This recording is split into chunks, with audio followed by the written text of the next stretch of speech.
حضور، میرا دوسرا سوال ایگزسٹنس آف گاڈ سے ہے۔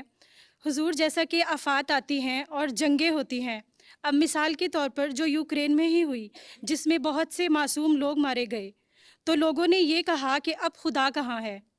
اسی طرح ہمارے پروفیشن میں بھی ایسے کیسز ہوتے ہیں جو معذور ہوتے ہیں، تو ایسے میں بھی بعض لوگ یہ سوال کرتے ہیں کہ خدا کہاں ہے، ہماری کیا غلطی تھی؟ حضور، ایسے میں ہمارا کیا بات جواب یہ ہونا ہے، چاہیے؟ اللہ تعالیٰ کا یہ قانون قدرت بھی ہے ایک۔ اللہ تعالیٰ نے یہ کہیں نہیں لکھا کہ تم لوگ میرے قانون قدرت کے خلاف چلو گے تو میں تب بھی تمہیں بچا لوں گا۔ ٹھیک ہے، جنگیں ہوتی ہیں، جنگوں میں بم پڑتے ہیں، اس میں معصوم بھی مارے جاتے ہیں، بچے بھی مارے جاتے ہیں۔ جنگوں میں کیونکہ بہرحال ایک انسانی غلطی کی وجہ سے جنگ ہو رہی ہے، اس میں مرتے ہیں۔ اب اللہ تعالیٰ کا وعدہ تھا اسلام کی فتح کا، جنگوں کا وعدہ تھا کہ اللہ تعالیٰ کہتا ہے میں مدد کروں گا تمہاری، تم جنگ کرو گے کافروں کے خلاف۔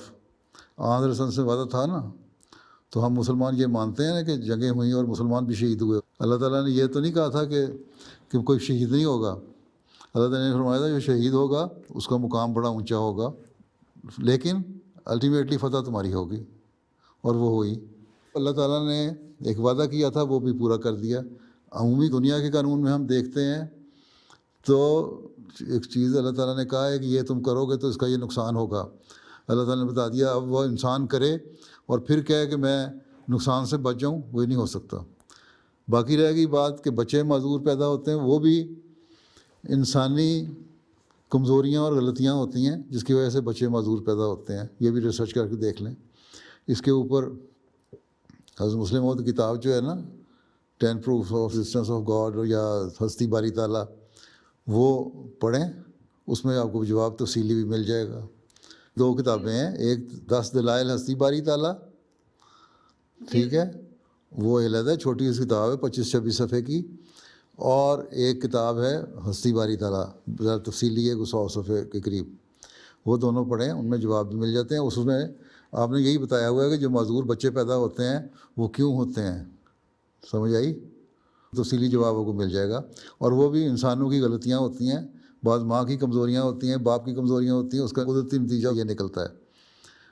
لیکن اللہ تعالیٰ نے پھر جو ان کی کمزوریاں ہیں، انسانی پیدائشی کمزوریاں، اس کی وجہ سے ان کو کسی بات کا ذمہ دار نہیں ٹھہرایا، بلکہ ہم اس بات پہ یقین رکھتے ہیں کہ زندگی کے بعد اگلے جہان کی زندگی ہے، وہاں ان کے لیے پھر آسانیاں پیدا کر دیتا ہے اللہ تعالیٰ۔